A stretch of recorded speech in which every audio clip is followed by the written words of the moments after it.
আমার ভাইরা আসুন এবারে আপনাদের একটু নিয়ে চলে যাই। আল্লাহ পাক যে তত্ত্ব দিলেন তত্ত্বটা সত্য না মিথ্যা? শুরুতে আল্লাহ বললেন কোনো শক বা সন্দেহ নেই, ভুল থাকা তো দূরে থাক। আল্লাহ বললেন পৃথিবীতে পূর্ব দিক দুটি, পশ্চিম দিক দুটি। তাহলে এখন কোরআন বিশ্বাস করব না আমাদের ধারাপাতে যেটা লেখা হয়েছে ওটা বিশ্বাস করব? কোরআন বিশ্বাস করব। আলহামদুলিল্লাহ। এখন কেমন বিশ্বাস করব? একটুখানি তথ্য আজকে রাত দেব না, অন্য হ্যাঁ আমি আসল দিকে যাই, এটা বলতে হবে। আহারে, মানে আপনারা একবার দুই এমিজে নেবেন যে সামনে আবার আসবেন, মসজিদের জলসা আছে, ও পাড়ায় জলভারে আছে, ওকে নিয়ে যেয়ে শুনবো, এটা তো কেউ একজন বললেন না। আমার ভাইরা, আল্লাহ পাক রব্বুল আলামিন বলছেন আমি দুটি পূর্ব দিক পৃথিবীতে এই জন্য বলেছি, ভারতে যখন পূর্ব দিকে সূর্য ওঠে, আমেরিকায় তখন ওই সূর্য পশ্চিম দিকে ডোবে। ওদের সূর্য ডোবে পশ্চিম দিকে, ওই ডোবা সূর্য ভারতের পূর্ব দিকে ওঠে। ওদের পূর্ব দিকে যখন সূর্য উদয় হয়, আমাদের পশ্চিম দিকে ওই সূর্য তখন আস্তে আস্তে ডুবে যায়। সূর্য যখন ডোবা ওঠা করে তেজটা কম থাকে না বেশি থাকে? তেজটা কম থাকে। এই কম থাকে আমাদের পূর্ব দিকে যখন সূর্য উদয় হয় লাল অস্তিম আভা দেখা দেয়। ওদের পশ্চিম দিকে যখন ডোবে লাল অস্তিম আভা দেখা যায়, তখন সূর্যের তেজ বেশি থাকে না। আমরা দুই দেশে একই নিয়ম দেখতে পাই। জোরে বলুন একটু সুবহানাল্লাহ।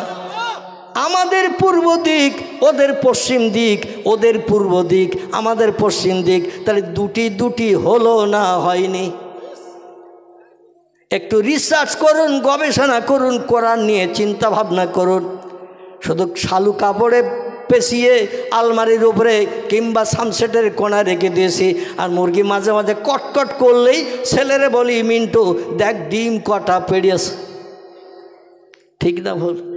সানসেটের কোণায় কোরআন শরীফ রাখা আছে। শবে বরাতের 2 দিন 5 দিন আগে কোরআনে হাত পড়বে, তাছাড়া কোরআনে আর হাত পড়বে না। অবশ্য আপনাদের এখানে মক্তব তৈরি হয়েছে, এলাকার মা বোনেরা প্রতিদিন সকাল সন্ধ্যা মনে হয় প্রতিদিন কোরআন খোলে, তালিম করে। কিন্তু 1 বছর পর শবে বরাতে খুললে দেখা যাবে মাকড়সা জালে অ্যাটেস্ট ভরা, কিংবা উই পোকা মনের আনন্দে কোরআনের গায়ে হাত না পড়ে। কাঠ এক জায়গায় রাখবেন অনেক দিন জমিনে, যদি ওতে হাত না দেন, নাড়াচাড়া না দেন, ওতে উই পোকা লাগে না? লাগে না? কাঠে কি বোঝা যাচ্ছে তো? কাঠ এক জায়গায় অনেক দিন রাখলে ওতে কিন্তু উই পোকা ধরে। অনেক দিন কোনো জিনিস এক জায়গায় রাখলে দেখবেন ওতে মাকড়সার জাল অ্যাটেস্ট হয়ে ঝুলকালিতে ভর্তি হয়ে যায়। আসলে কোরআনে আমরা হাত লাগাই না, কোরআন রিসার্চ করি না।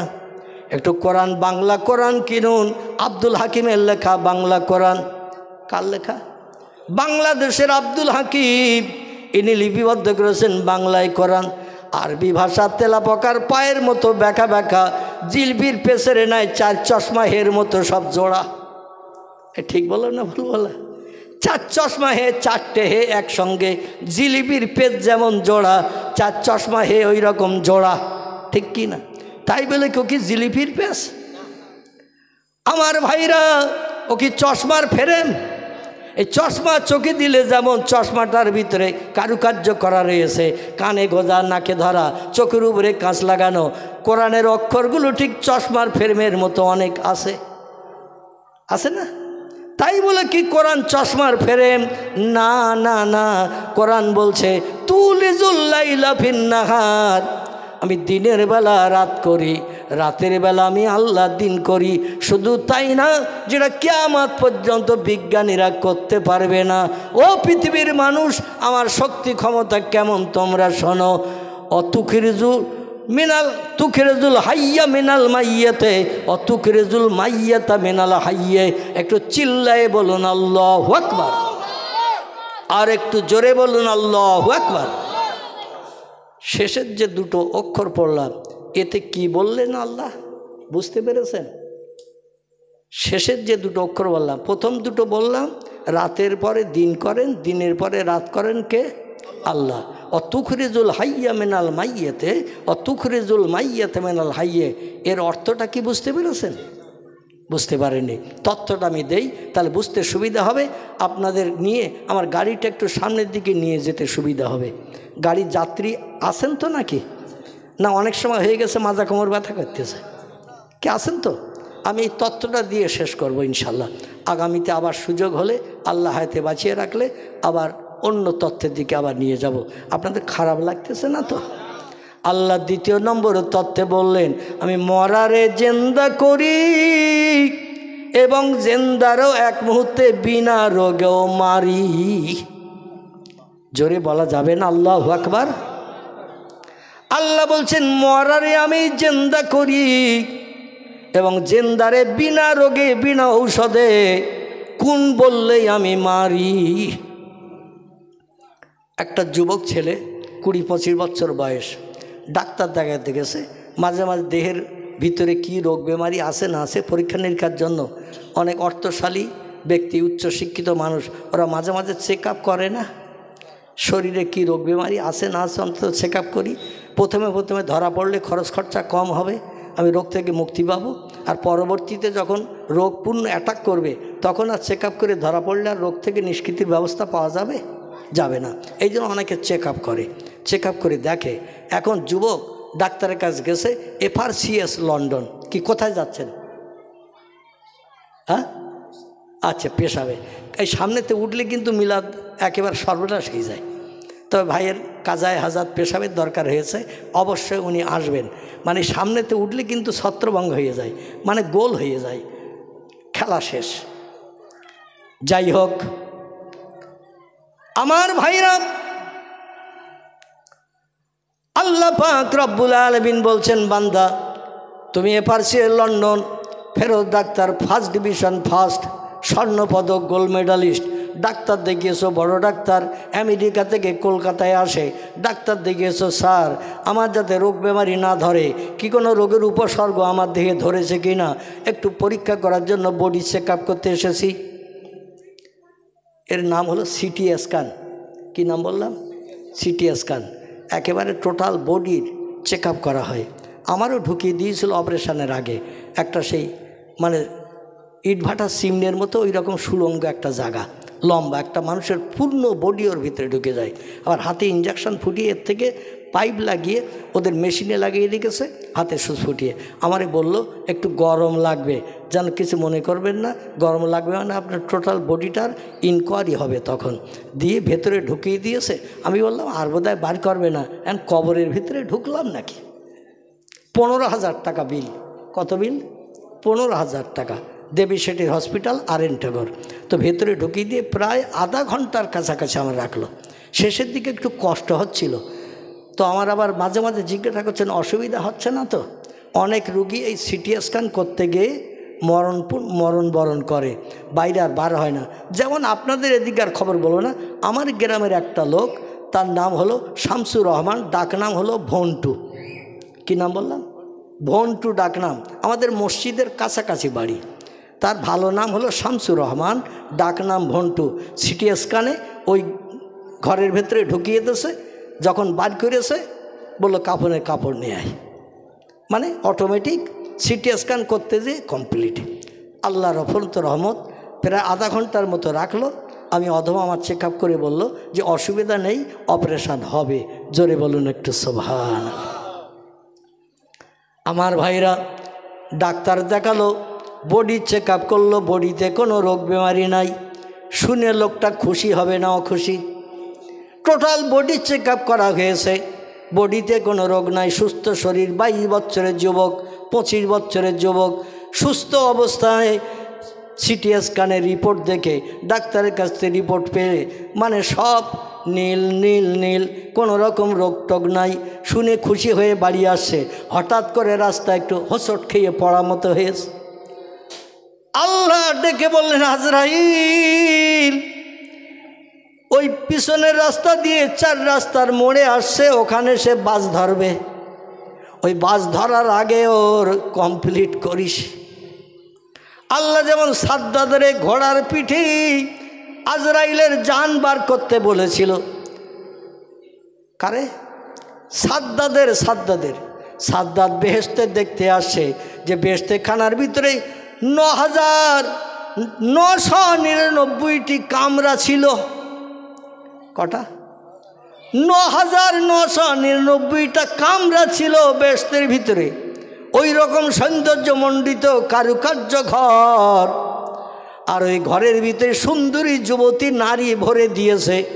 দেশের মানুষকে বলল, তোমরা এই যুবতী, ষোড়শী যুবতী, 16 বছর 17 বছরের যুবতী নারী সব ঘরের ভিতরে 2-4টে করে ঢুকিয়ে দিয়েছে।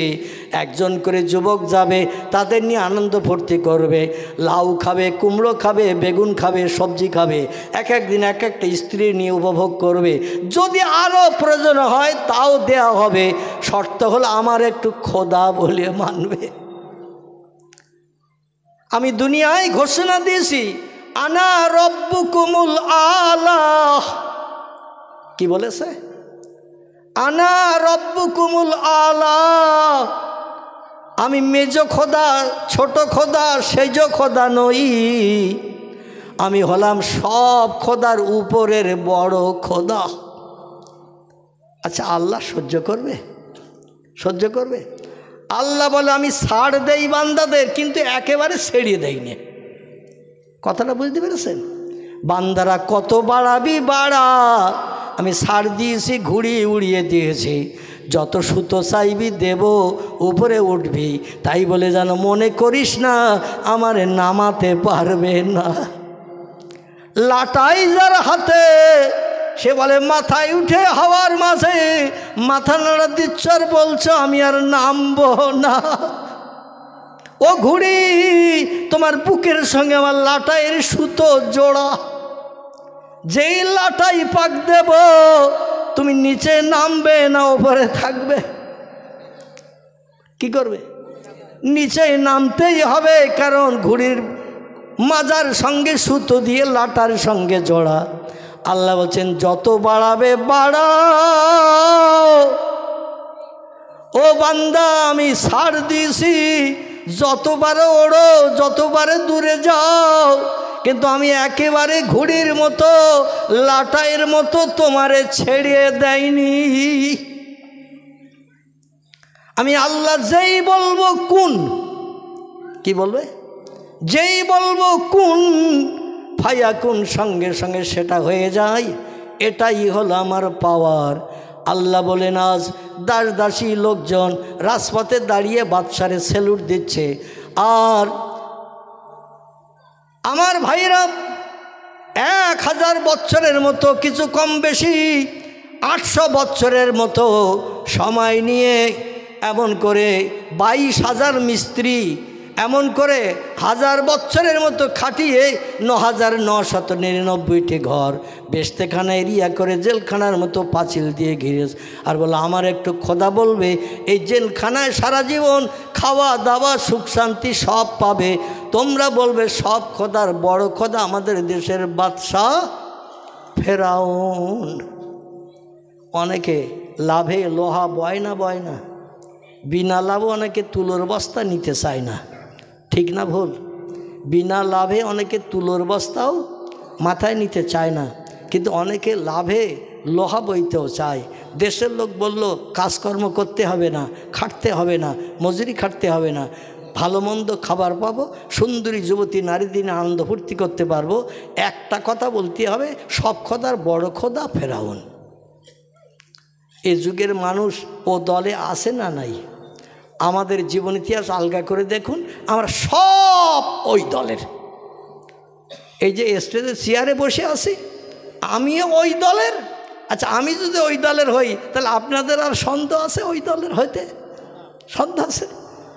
আহারে, আল্লাহর উপরে ঈমান বিশ্বাস, আল্লাহর শক্তি ক্ষমতা আমরা মাঝে মাঝে একটু বিশ্বাস করি, পরবর্তীতে চিরজনমের মতো ভুলে চলে যাই। এই জন্য আমাদের ঈমান নিয়ে সংশয় আছে। নবী বলছেন, ইসবেহুর রাজুল মুমিনান ওয়ায়ুমসি কাফেরান।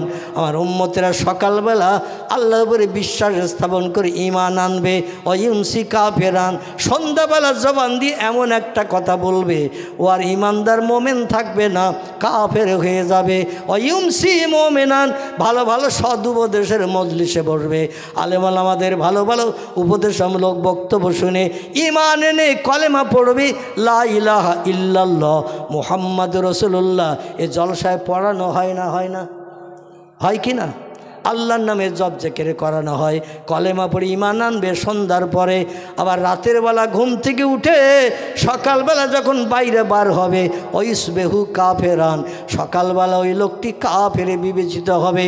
সাহাবীরা বলেন ইয়া রাসূলুল্লাহ, সন্ধ্যার পরে ঈমান নিয়ে কলেমা পড়ে মুসলমান হলো আর সকালবেলা ঘুম থেকে উঠে বেঈমান হয়ে গেল, কাফের হয়ে গেল, বিষয় বুঝলাম না কিসে কাফের হলো।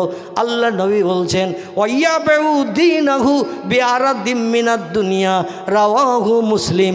জোরে বলুন একটু আল্লাহু আকবার। অসুবিধা হচ্ছে না তো? আল্লাহ নবী বললেন সকালবেলা ও বেঈমান এই জন্য হবে ওয়াইয়াবু দীনাহু, সকালবেলা ঘুম থেকে উঠে ধর্ম বিক্রি করে খাবে, দুনিয়ার সময় সম্পত্তি অর্থ সম্পদে লোভে পড়ে আল্লাহর উপরে ঈমান নস্যাৎ করে মানুষের কাছে যেয়ে বলবে ও আমাদের গ্রামের প্রধান, আমাদের গ্রামের মেম্বার, আমার স্ত্রী কঠিন রোগে আক্রান্ত, এই বিপদে তুমি ছাড়া আমার আর কেউ নাই, আমরা যাই না, মেম্বারের কাছে যাই না, প্রধানের কাছে যাই না, এমএলএর কাছে যাই না। যদি কোনো বিপদে পড়ে দাবি করি, যদি বলে এখন আমার পক্ষে সম্ভব নয়, টাকা কি কুল গাছের পাতা, নাড়া দিলেই পড়বে আর তোমারে গুনে দেব। দেখি যে ভাব খারাপ, কিছু চাইলাম, কঠিন রোগে বাড়িতে বিপদে পড়েছি আর বলছে আমার কাছে এখন কিচ্ছু নাই, তুমি যে টাকা চাচ্ছ আমার কাছে, আমার বাড়ি কি সামনে কুল গাছ আছে, নাড়া দেবো আর পাতা পড়বে, গুনে গুনে তোমারে দেব। স্ত্রীর অপারেশান করবে, ছেলের টিউমার অপারেশান করবে, ডাক্তার দেখাবে। যদি ফ্রির মাল 3 কেজি চাও সামনের বুধবার দিনে এসো, সরকারি মাল আসলে দেওয়ার চিন্তা ভাবনা নেব। যে লোকটি গেছে সে যদি বলে ফ্রির মাল, জিয়ারের মাল, গম আর আটা নিয়ে কোনো লাভ হবে না, কমপক্ষে 10,000 20,000 টাকা আমার না দিলেই কঠিন অপারেশন হবে না। লোকটা বলল আমি কোনো দিন মতেই দিতে পারবো না। ওই বিপদে পড়ে পায়ে জড়িয়ে ধরে আমি আর আপনি বলি না এই বিপদে গ্রামে আর কেউ নাই তুমি ছাড়া। আচ্ছা আল্লাহ রে ও সময় নেওয়া হয়েছে না বাদ দেওয়া হয়েছে? আল্লাহরে ও সময় বাদ দেওয়া হয়েছে, আর আল্লাহরে বাদ দেওয়ার কারণে আমার ঈমানটা বরবাদ হয়ে গেছে। আমার ভাইরা, সেই ঈমান আমি মৌলবী আমারও পাকাপোক্ত হয়েছে কিনা আল্লাহই বেশি জানে। তো ভয় হয় আমার, তা আপনাদের ভয় হবে না? হবে না, ভয় হবে। আল্লাহ বললেন শোনো ও দুনিয়ার মানুষ, পূর্ণ বিশ্বাস আমার উপরে রাখো। আল্লাহ ডেকে বলেন ইজহাব ইয়া আজরাইল এলা দুনিয়া, রে আজরাইল তাড়াতাড়ি পৃথিবীতে যা। ওই যে বাদশাহ ফেরাউন বেহেশতে খানা বানিয়েছে, কয়েক হাজার 22,000 মিস্ত্রি 22 বছর মতান্তরে 20 বছর খাটিয়ে দিয়ে 9,999টা ঘর বানিয়ে বিশাল বেহেশতেখানা, ইয়াকুত জমরুদ মারজান হীরা পান্না চুন্নি দামি দামি পাথর পৃথিবীর সাগরের তলা থেকে কালেকশন করে পাওয়া যায়, সব লাগিয়ে দিয়ে সৌন্দর্যমণ্ডিত করেছে। আচ্ছা এখান থেকে 4-5 হাজার বছর আগের কথা, তখন কি ইলেকট্রিক লাইন ছিল? এখান থেকে 60-70-80 বছর আগে ইলেকট্রিক লাইন ছিল না। তখন রাতের বেলা লাইট জ্বলতো কি দিয়ে? কেরাসিনও তখন আবিষ্কার হয়নি, ডিজেলও আবিষ্কার হয়নি, পেট্রোলও আবিষ্কার হয়নি। হেসাং লাইট জ্বালাতে গেলে তো তেল লাগবে।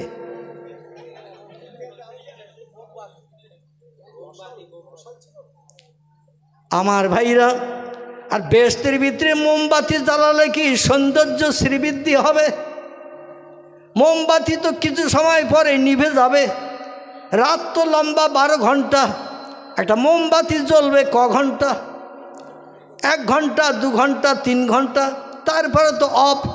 জান্নাতীরা জান্নাতের ভিতরে চিল্লাচিল্লি করবে না? করবে না? আলো পাবে না?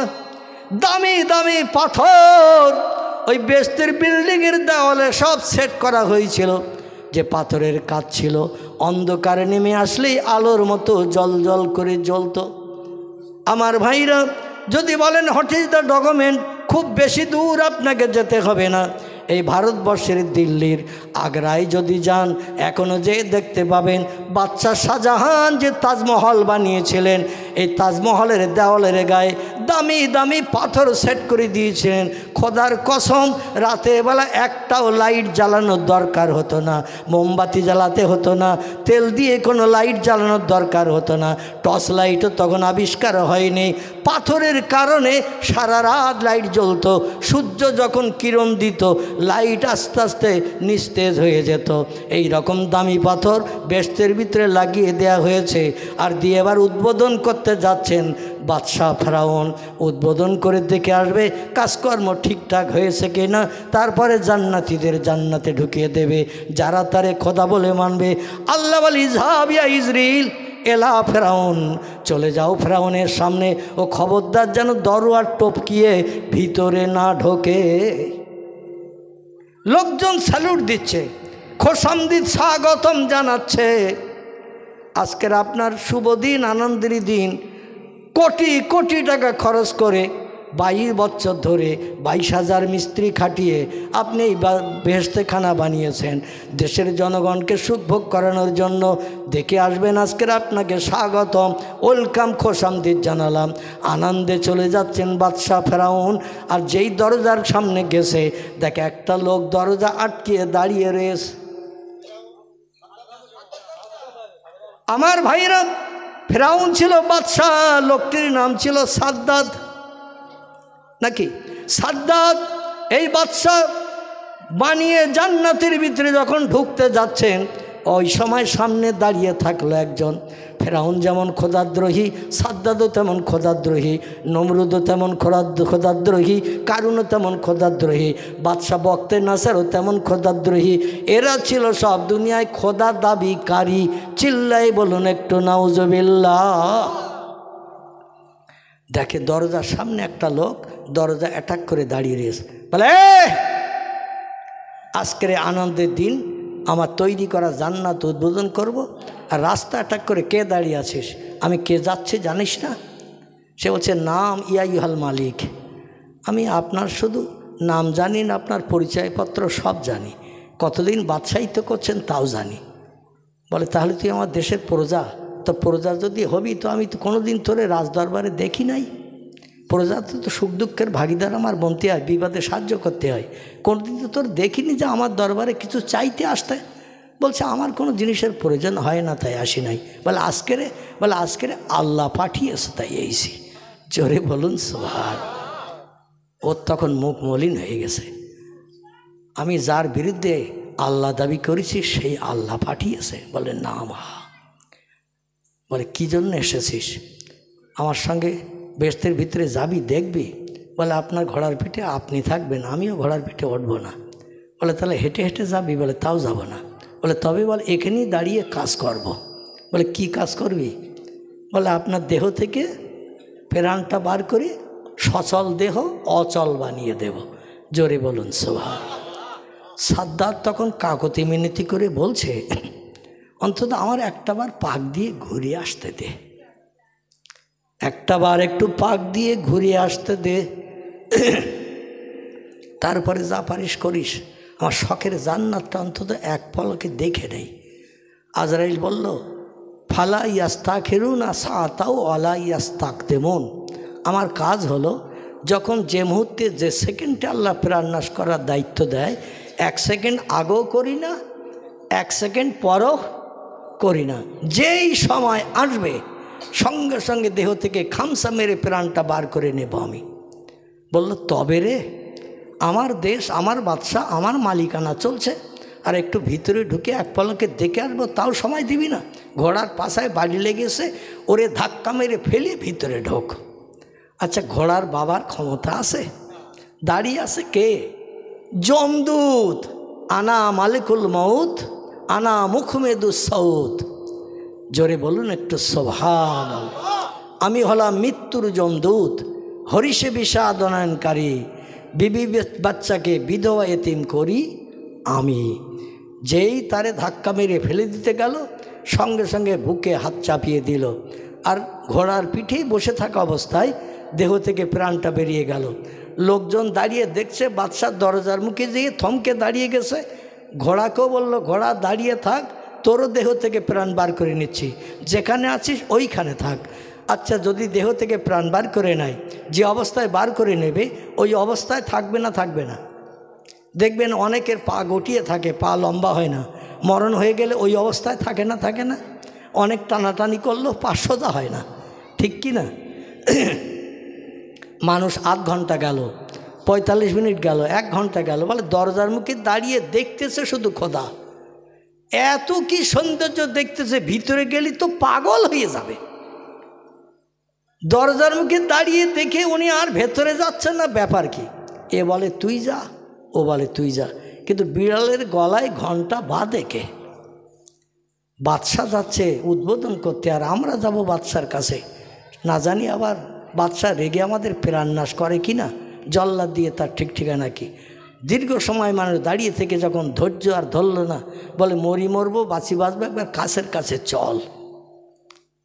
কাছের কাছে ডাক দে, ইয়া আইয়ুহাল মালিক, ইয়া রব, নাউজুবিল্লাহ, হে আমাদের প্রভু, হে আমাদের খোদা, হে দেশের বাদশাহ, দরজার মুখে দাঁড়িয়ে এত সময় কি দেখছেন?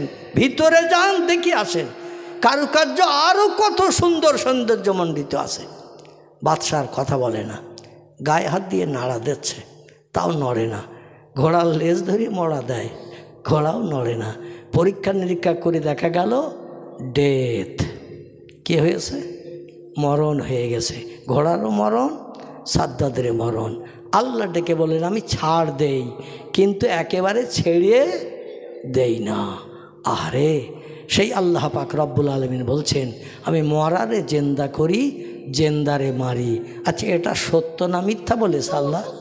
আল্লাহ এটা সত্য বলেছেন।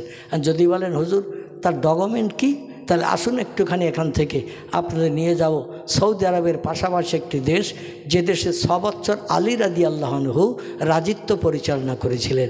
দেশটার নাম ছিল ইরাক। কি নাম বললাম? ইরাক। ইরাকের দেশে একটা নদী আছে, যে নদী নিয়ে তামাম বিশ্ব এখন চিন্তা ভাবনায় মত্ত ঘুম কামাই করে ফেলেছে। এই নদীটার আরবি নাম হলো ফোরাত। কি নাম? ইংরেজি নাম হলো ইউফ্রাইটিস। কি নাম বললাম? ইউফ্রাইটিস। আর আরবি ভাষায় এর নাম বলা হয়েছে ফোরাত। নবী বলছেন আখিরি জমানা, শেষ যুগে এই ফোরাত নদীর পানি শুকিয়ে যাবে, আর তলদেশ যখন দেখা যাবে সোনার পাহাড় ঠেলে উঠবে। 1 ভরির দাম কত এখন? 10 গ্রাম 1 ভরি কত?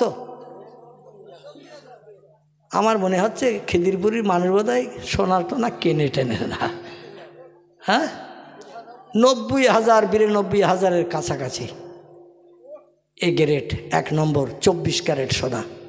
10 গ্রাম ওজন। ক গ্রাম? 10 গ্রাম। আগের 10 নয়া পয়সা দেখেছেন, আগেকার 10 নয়া, এর ওজন ছিল 5 গ্রাম। দুটো 10 নয়া দিলে 10 গ্রাম।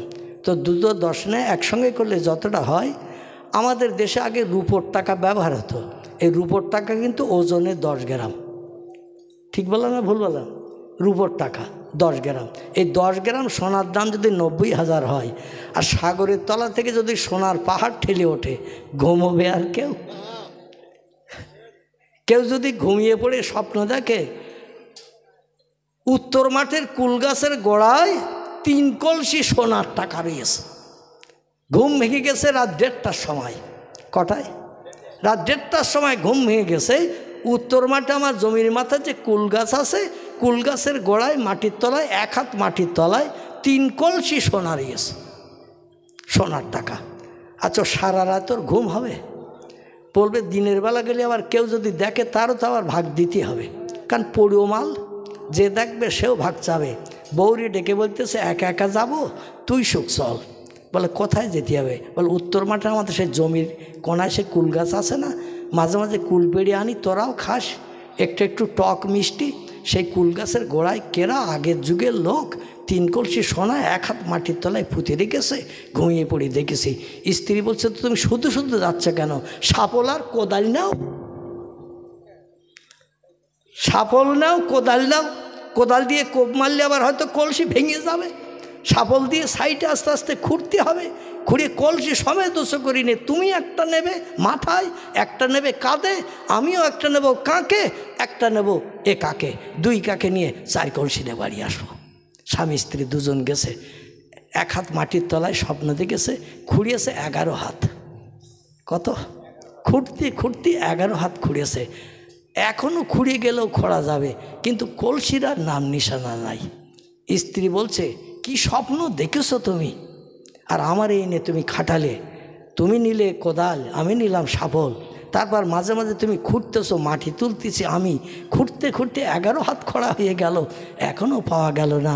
যদি অন্তত সোনার টাকা না হয়, অন্তত কড়িও যদি পাওয়া যেত, কড়ি, তাও অন্তত বুঝতাম যে তোমার স্বপ্নটা ঠিক, সোনার টাকা না কড়ি রয়েছে কলসির ভিতরে, তাও পাওয়া গেল না। এখন সোনার পাহাড় যদি ঠেলে ওঠে ফোরাত নদীতে, মানুষ পাগল হবে না? হবে না, পাগল হয়ে যাবে। আল্লাহর নবী সাল্লাল্লাহু আলাইহি সাল্লাম বলছেন, ওই সোনা নেওয়ার জন্য মানুষ পাগল হয়ে যাবে। মানুষ মানুষের হাত থেকে সোনা আত্মসাতের জন্য মারামারি করতে শুরু করবে।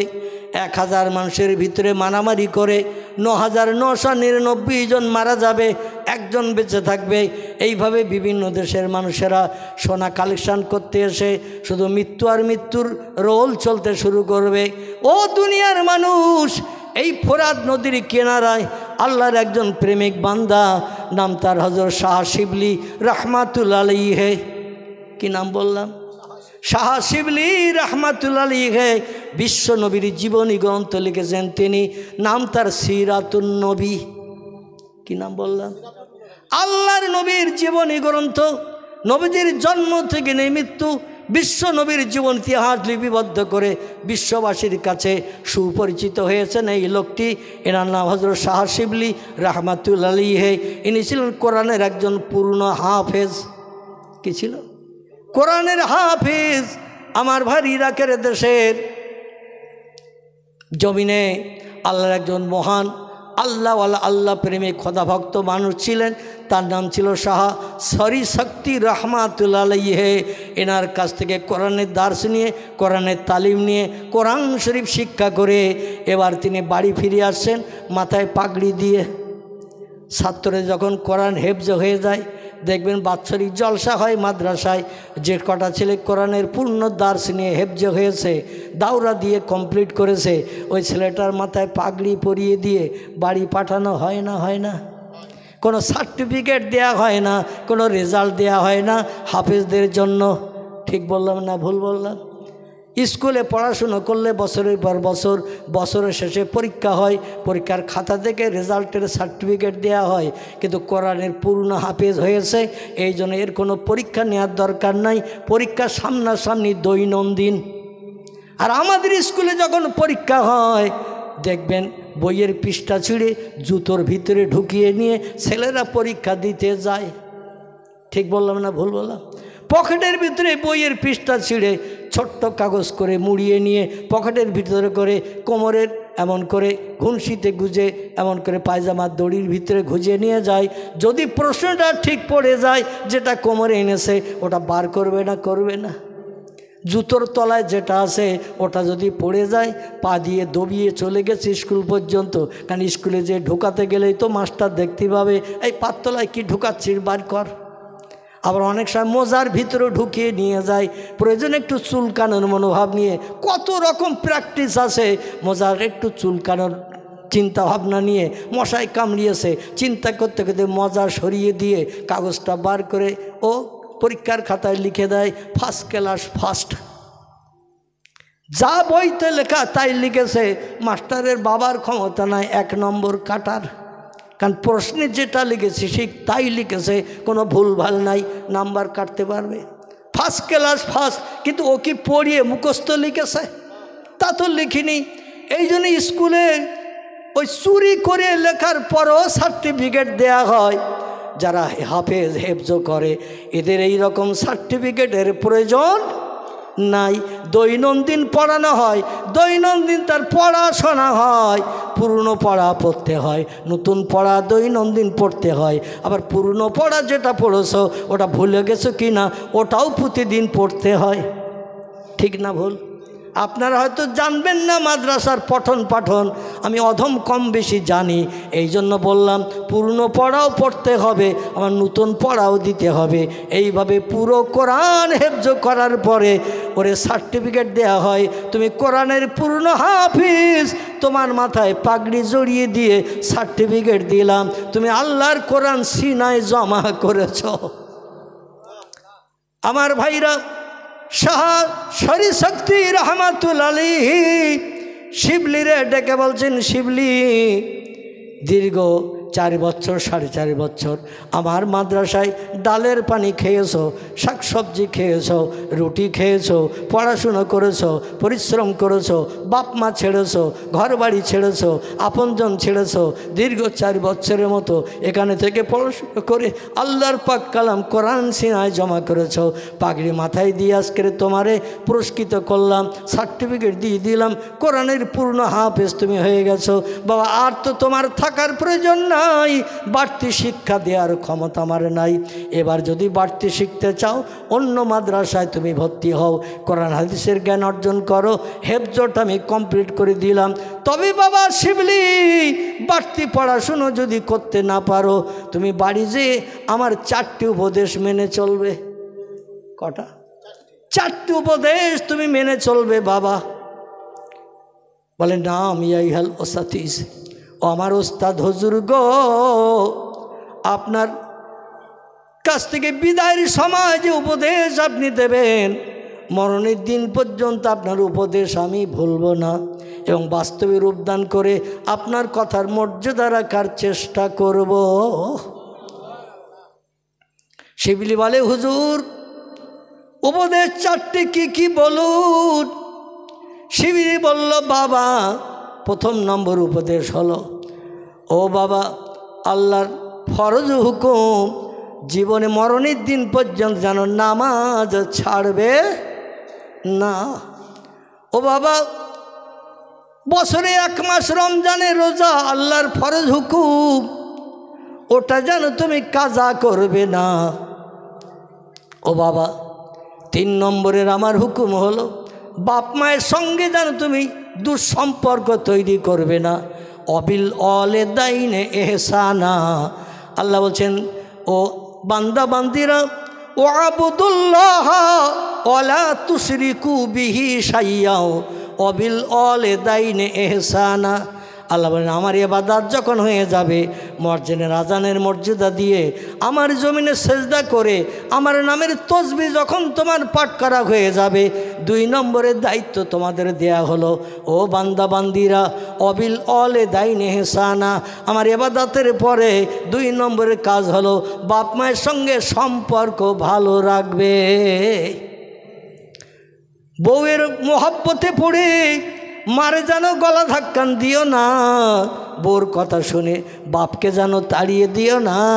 বেরিয়ে যাও ঘর থেকে, এ ঘরে আর জায়গা নাই। অবশ্য খিদিরপুরে কোনো ছেলে এমন কাজ করে না, যা করে আমাদের দিঘির পাড়ের ওখানে। ওদের নামে বললে আর মার খাওয়ার ভয় নেই, কারণ এই রাতের বেলা ওরা এসে আর মারবে না। তো এখানে ও কথা বললে বিপদের আশঙ্কা আছে না নাই? কত ছেলে বাপেরে খেতে দেয় না, মারে খেতে দেয় না, স্ত্রীকে খুশি করার জন্য মাঝে মাঝে বাপ মারে ঘরে রেখে নতুন জায়গায় যাবা নতুন করে বসবাস শুরু করে। বাপ মা বেঁচে আছে কি মারা গেল একটাবার খোঁজও পর্যন্ত নেয় না। চিল্লায়ে বলুন একটু নাউজুবিল্লাহ। আল্লাহ নবী বলেন হুমা জান্নাতুকা ও হুমা নারুকা, ও দুনিয়ার ছেলেরা মেয়েরা, তোমার বাপ মা হলো তোমার জন্য জান্নাত, এবং তোমার বাপ মা হলো তোমার জন্য জাহান্নাম। ইল্লা উফেন, আল্লাহ কোরআনে বলছেন তোমার আচার ব্যবহারে কথাবার্তায় তোমার বাপ তোমার মা একটাবার যদি আহ এই রকম শব্দ যদি উচ্চারণ করে আর তুমি ছেলে বাপের পায়ে হাত দিয়ে ক্ষমা যদি চেয়ে না নাও, তার হৃদয়ে কষ্ট লেগেছে, বুকের ভিতরে কষ্ট লেগেছে, আহা শব্দ উচ্চারণ করেছে, হাই নিঃশ্বাস কেটেছে, তোমার সামনে হাই নিঃশ্বাস কেটেছে, তুমি দেখতে পেয়েছো, মায়ের পায়ে হাত দিলে না, বাবার পায়ে হাত দিলে না, ক্ষমা চাইলে না, তুমি যত নামাজ পড়ো, যত রোজা রাখো, যতবার হজ করো, যত দান সাদকা করো, তোমার ঠিকানা হবে জাহান্নাম। কি ঠিকানা হবে? নামাজ কালাম তসবিহ তালিল হজ জাকাত কিছুই কাজে আসবে না। তাহলে আমরা সেই বাপ মা যখন এত দামি জিনিস তাদের সঙ্গে সুসম্পর্ক রাখতে পেরেছি তো? বোন নামে কথা বলো না, এমন মেজাজ মাঝে মাঝে করি না। আমি কিডনি রোগী, তবু আমার আওয়াজটা বোধহয় একটু চড়া হয়ে গেছে নাকি? এত জোরে আওয়াজ দেওয়া ডাক্তারের নিষেধ, কিন্তু আপনাদের মগজ ধোলাই করতে যে আওয়াজ চড়াও দিতে হয়েছে। আমার ছেলেরা তো জোরে কথা বলতে দিত না সেলাই কেটে যাওয়ার ভয়ে, তো আল্লাহর অফন্ত রহমত এখন জুড়িয়ে গেছে সব। আপাতত এখন আর সেলাইয়ের দাগ নিচের দিকে আছে কিছুটা, উপরের দিকে প্রায় সমান হয়ে গেছে। এখন আর চিল্লানা আওয়াজ দিলেও ছাড়ানোর ভয় নেই। মাঝে মাঝে ছেলেরা বাপের উপরে হুমকি দেয়, মায়ের উপরে হুমকি দেয়। আল্লাহ বললেন আমার ইবাদতের পর দুনিয়ার আর কোনো কাজ নয়, দুনিয়ায় তোমাদের 2 নম্বরের কাজ হলো অবিল অলে দাইনে এহসানা, বাপ মায়ের সঙ্গে এহসান করবে, নরম ভাষায় কথা বলবে, ভালো সম্পর্ক রাখবে। বউ অখুশি হয় হোক, দেখবেন 8 আনা ওজনের হাফ ভরি ওজনের গলার হার এনে দিলে ওর রাগ পানি হয়ে যাবে। এ ঠিক বললাম না ভুল বললাম? এ খারাপ লাগতেছে? তাহলে দোয়া করে দেবো, বলো। খারাপ লাগতেছে না তো? আমার ভাইরা, নিম ফল কিন্তু একটু তিতো লাগবে। কি ঠিক বললাম না ভুল বললাম? নিম ফল একটু তিতো লাগবে, তবে তিতো খেলে আবার সুগার রোগীর উপকার হয়। ডায়াবেটিস রোগী, সুগার রোগী একটু তিতো উচ্চে তিতো খেলে একটু সুগার কন্ট্রোলে থাকে, মেন্টালিটি থাকে। এই জন্য একটু তিতো মাঝে মাঝে খাওয়ার দরকার আছে না নাই? ডাক্তারি নিয়েও আছে, সকালবেলা উঠে খালি পেটে একটু তিতো খাও। এই জন্য আমার কথাগুলো তিতো লাগতে পারে, তবে যেদিন কবরে যাবেন তিতো, সেদিন রসগোল্লা লেডিকেনির থেকেও মিষ্টি লাগবে। জোরে বলুন আমিন। এ কথাটা ভুল বললাম? খোদার কসম, এই তিতো জিনিসটা সেদিন কবরে গেলে রসগোল্লা লেডিকেনির থেকেও মিষ্টি লাগবে। বলল বাবা তোমার বাপ মায়ের সঙ্গে সদ্ব্যবহার রাখবে, সুসম্পর্ক রাখবে। তাহলে আর কটা বাকি আছে? দোয়া করে দেব। একটা বললাম আল্লাহর ইবাদত বন্দেগী করবে, 2 নম্বর বললাম আল্লাহর ফরজ হুকুম রমজানের রোজা রাখবে, 3 নম্বর বললাম বাপ মায়ের সঙ্গে সৎ সম্পর্ক রাখবে। বলেছিলাম কটা? 4টে। তাহলে বাকি আছে কটা? তো একটা যখন মনে নেই তাহলে আল্লাহ ভামিন হাত তোলেন। কি একটু দরুদ শরীফ, আল্লাহুম্মা সাইয়্যিদিনা মাওলানা ওয়া আলা আলে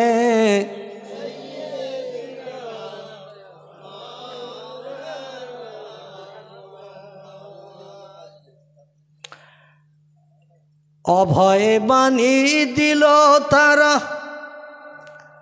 অভয়ে বাণী দিল তারা, ও আমিনা বিবি,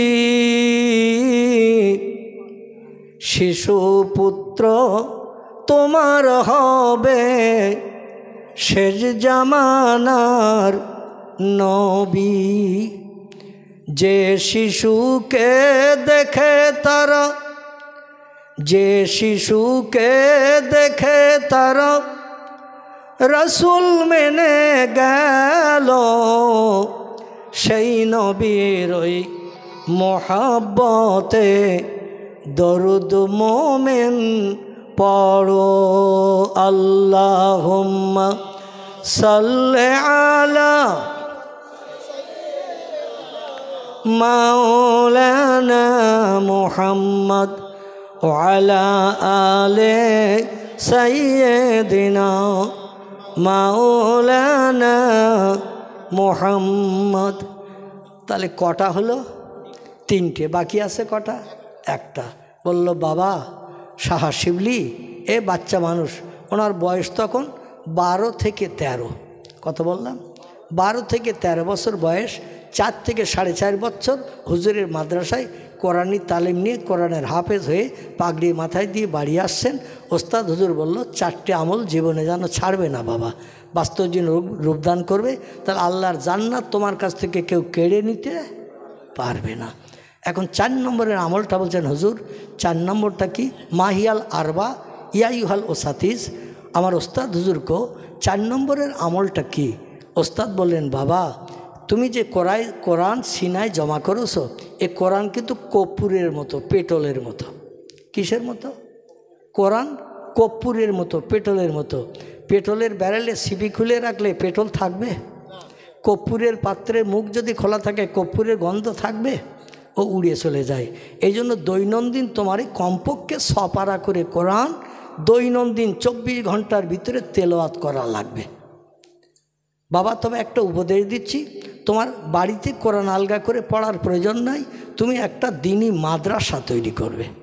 কি করবে? তোমার বাড়ির কাছাকাছি সরকারি, যদি বাড়িতে জায়গা না থাকে, সরকারি জায়গা নদীর ধারের দিকে। আমি শুনেছি তোমার বাড়ি দাজলা নদীর পাশাপাশি যে নদীটির নাম হলো দাজলা নদী, যেটাকে ফোরাত নদী বলা হয়, ইংরেজিতে ইউফ্রাইটিস নদী বলা হয়, যেখানে ইমাম হোসেন রাদিয়াল্লাহু আনহু কারবালার প্রান্তরে শাহাদাতের মর্যাদা চেখেছিলেন। এই জায়গাটির নাম হলো ফোরাত। জোরে বলুন সুবহান। ওইখানে একটা মাদ্রাসা বানাবে বাবা। মাদ্রাসা বানালে ছেলে মেয়েদের কোরআনি তালিম দিলে তোমার আর দৈনন্দিন আলাদা করে কোরআন আলগা করে পড়ার দরকার হবে না। ছেলে মেয়েদের দৈনন্দিন কোরআনি তালিম দিলে কোরআন মরণের দিন পর্যন্ত তোমার সিনায় জমা থাকবে। আর কোরআন যদি সিনায় জমা থাকে, কিয়ামত পর্যন্ত তোমার লাশ মাটিতে খাবে না। আহা, কত বড় দামি কথা। কোরআনের হাফেজ যারা হবে এবং হেফজটা সিনায় জমা রাখবে, কোরআনের আইন মোতাবেক যারা জীবন আদর্শ গঠন করে চলবে, সেই খোদার কসম এ শুধু মরার অপেক্ষা। মরার পরে আপনজন যখন কবরে দেবে, কিয়ামত পর্যন্ত তার লাশের ধারে পাশে মাটিও পর্যন্ত লাগবে না, কোনো পোকামাকড়ও খাবে না। খোদাদ্রোহী ফেরাউন, এমন করে নমরুদ, এরা যারা মারা গেছে আমরা কম বেশি জানি। মিশরের পিরামিডে এখনও পর্যন্ত নমরুদের লাশ অক্ষত রয়েছে, যে মরণের পর নীল দরিয়ার পানির তলায় 400 বছর ছিল। কদিন? 400 বছর ছিল ফেরাউন নীল দরিয়ায় হাবুডুবু খেয়ে মরণের পর 400 বছর ছিল। আল্লাহ দরিয়া শুকিয়ে দিলেন 400 বছর পর। আল্লাহ পারে না? পারে না। আচ্ছা, আমি আপনি যদি সাগর শুকাতে যাই, মেশিন যদি 2-5 হাজার লাগাই, শ্যালো মেশিন বা ডিপ টয়েল মেশিন, মোটা নল দিয়ে পানি বের হয়, তো এই পাইপ যদি লাগিয়ে মেশিন দিয়ে যদি পানি সেচি, সাগর শুকোবে? অন্য সাগরের সঙ্গে আর এক সাগরের যোগ আছে কি না? শুধু পানি টানবেন আর হু হু করে ওদিক থেকে পানি আসবে না? আসবে না। হয় বাদ দিতে হবে, বাদ দিয়ে পানি সেচতে হবে। তো সাগরের মাঝখানে বাদ দেওয়ার সুযোগ আছে কারো? বাদ দেওয়ার সুযোগ থাকলেই তো দ্বীপকেও বানাতে পারত, অল্প জায়গায় তো দ্বীপ বানাতে পারত। বাদ দিতে গেলে তো মাথাও মাথা বাদ দিতে হবে। যদি 5000 কিলোমিটার সাগরের আড়পাড়ি হয়, 4000 কিলোমিটার বাদ দিয়েছেন, 1000 কিলোমিটার বাদ রাখেছেন, এবার যদি পানি ছাছেন, পানি কমবে তো? তাও পানি কমবে না আমার ভাইরা। এই জন্য সাগরের পানিতে বাদ দিয়ে কোনো দিন বন্ধ করা যাবে না। আল্লাহ যদি কোন বলেন, সাগর শুকিয়ে যাবে না? যাবে না। সাগর শুকিয়ে গেছে। আল্লাহ বলল, বেঈমানদের অবস্থা কেমন তোমাদের দেখাবো, যাতে আমার সঙ্গে সম্পর্কচ্যুত না হও, আমার সঙ্গে শিরকি না করো, আমার সঙ্গে কুফরি না করো। যে বেঈমান মারা গেল নীল দরিয়ার পানিতে, আমি তার লাশ তোমাদের দেখাবো। এবার সাগর যখন শুকিয়ে গেছে, পাশের কাছের অন্য সাগরে পানি আছে, অন্য সাগরের পানির গভীরতা বেশি, আর নীল দরিয়ার এমন করে পানির গভীরতার সাগরের তলদেশের গভীরতা কম। এই জন্য সরকার চিন্তা নিল, পাশের সাগরে পানি আছে, এ সাগর শুকিয়ে গেছে, মানে চর পড়ে গেছে, চরের মাটি কেটে নিচু করলে আবার পানি ঢুকবে না? ঢুকবে না, পানি ঢুকবে। মাঝে মাঝে কোনো খালটাল মজে গেলে সরকারি তরফ থেকে ক্রেন মেশিন দিয়ে আবার কাটা হয় না? ওই রকম সরকার বলল, পাশের সাগরের পানি এই সাগরে আনতে হবে। অন্য দুই পাশে যত হাজার হাজার হেক্টর জমি আছে, এ জমির চাষবাস সব বন্ধ হয়ে যাবে। চাষবাস বন্ধ হয়ে গেলে দেশের লোকের অভাব দেখা দেবে, অর্থ টানাটানি হবে। এই জন্য নদীর তলার পলি কাঠ। আমার ভাইরা, নীলদরিয়ার তলার পলি কাটতে শুরু করলো, সাগর মজে গেছে। তাই পলি কাটতে কাটতে দেখা গেল সাগরের পলির তলায় ফেরাউনের লাশ অক্ষত।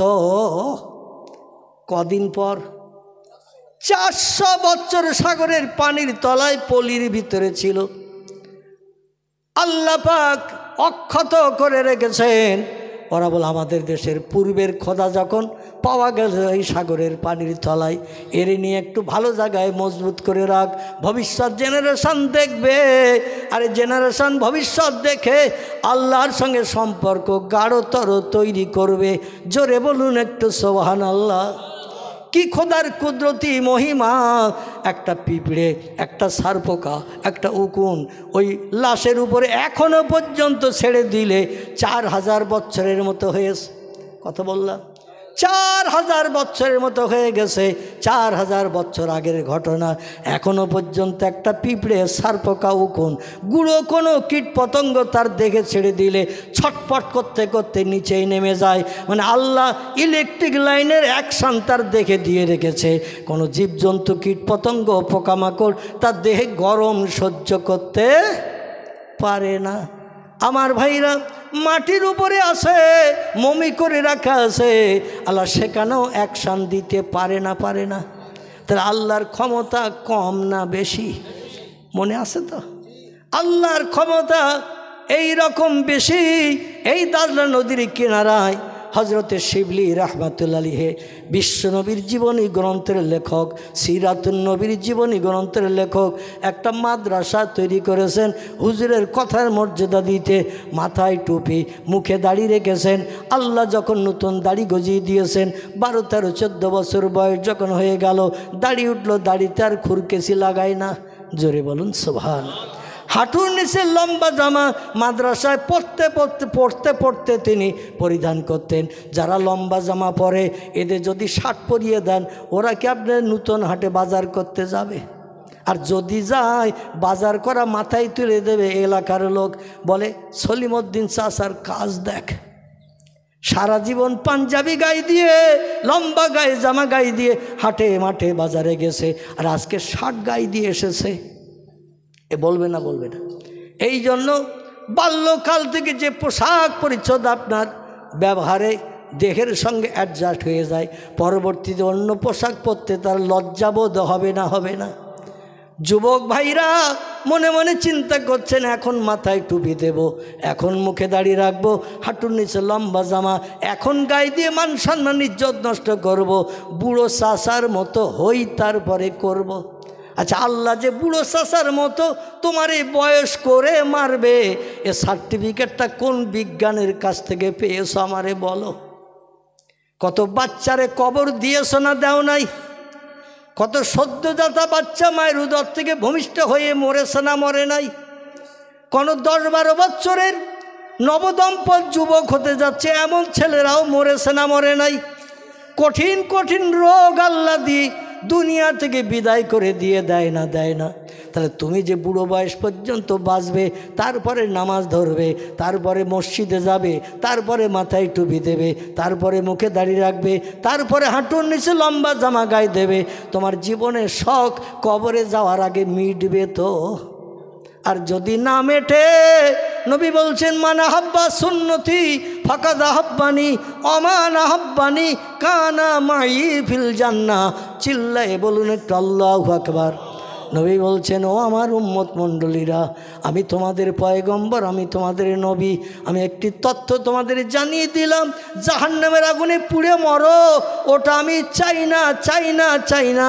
সারা রাতের ঘুমকে হারাম করে, বিবি বাচ্চার মায়া পরিত্যাগ করে, যায় নামাজে দাঁড়িয়ে দাঁড়িয়ে আল্লাহর দরবারে শুধু কেঁদেছি, ঘন্টার পর ঘন্টা দাঁড়িয়ে দাঁড়িয়ে তাহাজ্জুদের নামাজ পড়েছি, আর উম্মতের জন্য আল্লাহর কাছে দোকানে হাত তুলে আমি দোয়া কামনা করে কেঁদেছি।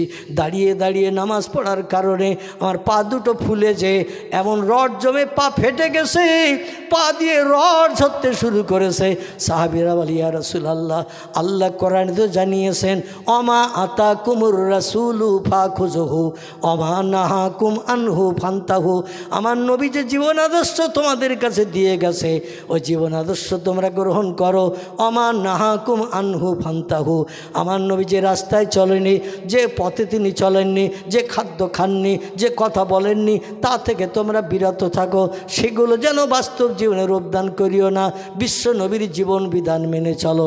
এখন আপনাদের কাছে কথা হলো, পয়গম্বর মোহাম্মদ রাসূলুল্লাহ সাল্লাল্লাহু আলাইহি সাল্লামকে সাহাবীরা বলছে ইয়া রাসূলুল্লাহ, রাত জেগে জেগে নামাজ পড়ছেন, দাঁড়িয়ে থাকার কারণে দেহের রসগুলো পায়ে নেমে এসেছে, পা ফুলে মোটা হয়ে যে এত রস পায়ে জমে গেছে, পা ফেটে গেছে, পা ফেটে যে রস ঝরতে শুরু করেছে, দগদগে ঘা হয়ে যাচ্ছে।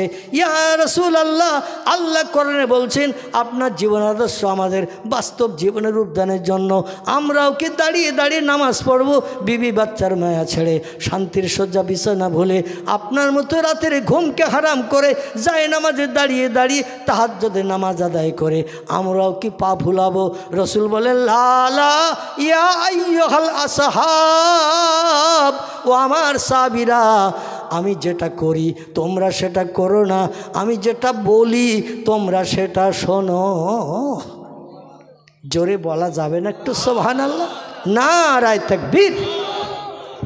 আমার ভাইরা, আমাদের দেশের কিছু মানুষ বলে, আলেম ওলামা মৌলবীরা বলে আমরা যেটা করি তোমরা সেটা করো না, আমরা যেটা বলি তোমরা ওটা শোনো।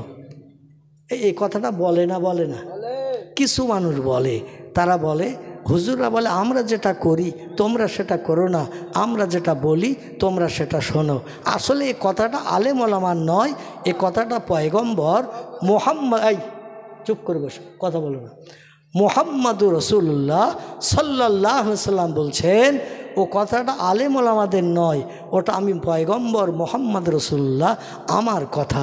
জোরে বলুন একটু সুবহানাল্লাহ। রসুল বলেছেন আমি এত কষ্ট করি, আমার দিকে তোমরাও সেই কষ্ট করবে। আমি কষ্ট করি উম্মতের জন্য, আর তোমরা কষ্ট করবে তোমাদের নিজেদের জন্য। তোমরা কষ্ট করবে তোমাদের নিজেদের জন্য, যাতে জাহান্নাম হারাম বানিয়ে জান্নাতে যেতে পারো। আর আমি এত বেশি কষ্ট করি, এত বেশি কাঁদি আমার গুনাহগার উম্মতের জন্য। উম্মতের পাপের পাল্লা যখন ভারী হয়ে যাবে, আমার কষ্টের প্রতিদান ওদের সওয়াবের পাল্লায় চাপিয়ে দিয়ে জান্নাত হালাল বানাবো। তাই জোরে বলুন একটু সুবহানাল্লাহ।